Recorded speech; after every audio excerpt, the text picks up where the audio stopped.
Eto mga paps, 7 days after na i-transfer natin dito sa ating nano technology, saka dito sa kabila yung traditional system of hito farming. So after 1 week, mag-update tayo kung ano na yung status na itong ating mga hito dito. Bale yan, makikita nyo napaka-green.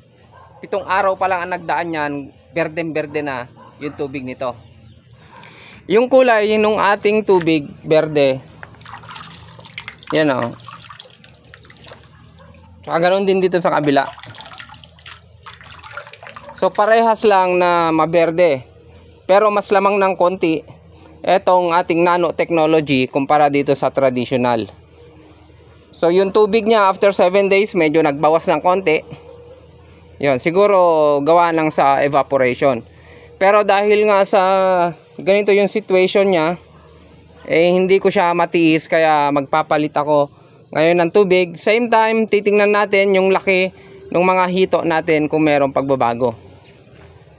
Tingnan na natin to mga paps, kung ilang piraso ang 1 kilo. Kasi nung kinuha ko to 13 days after, tingnan na natin kung lumaki nga sila. Kasi ito 107 per kilo dati nung kinuha ko.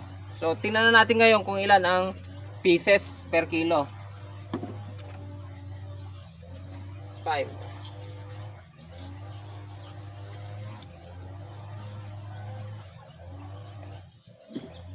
10.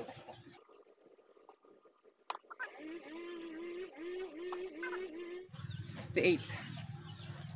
Bale, eto ngayon pa after 13 days ng pag-aalaga ko, yung dati na 107 pieces per kilo, ngayon ay 68 pieces per kilo na. Yan o, 1 kilo. So 68 pieces. So almost 50% na ang inilaki ng ating mga hito in 13 days. Kasi 13 days na to mula nung kinuha ko.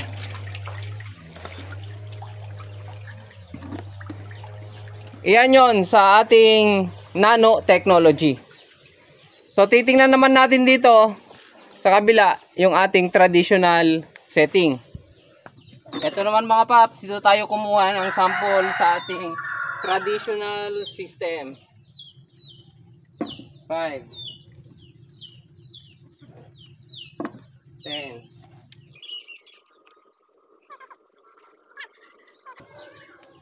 55, 57. So eto naman paps yung ating traditional system.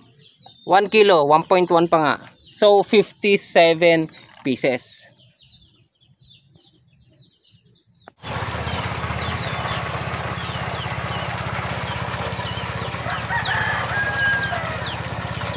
Yung first week na ating inoobserbahan yung ating nanotechnology versus traditional system, honest review, nakita na natin na malaki yung lamang nung sa traditional system natin. Mas malalaki siya.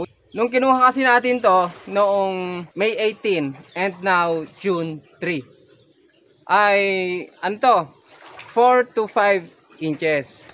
So ngayon ang timbang ng 4 to 5 inches 107 pieces per kilo.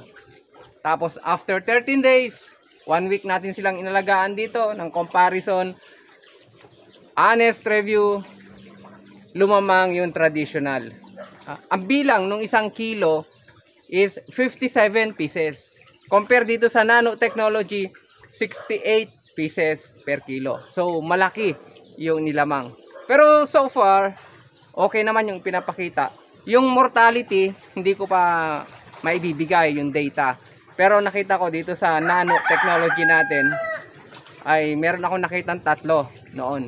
Hindi ko alam kung nandagdagan pa kasi nga malabo yung tubig, berde-berde. Pag lumubog yun, hindi ko na makikita. Ganon din dito sa traditional. Pero wala akong nakitang lumutang dito sa traditional. So obserbahan naman natin to. Meron pa tayong 100 days para obserbahan itong dalawa. But then yung first week ng ating review, yan ang lumabas.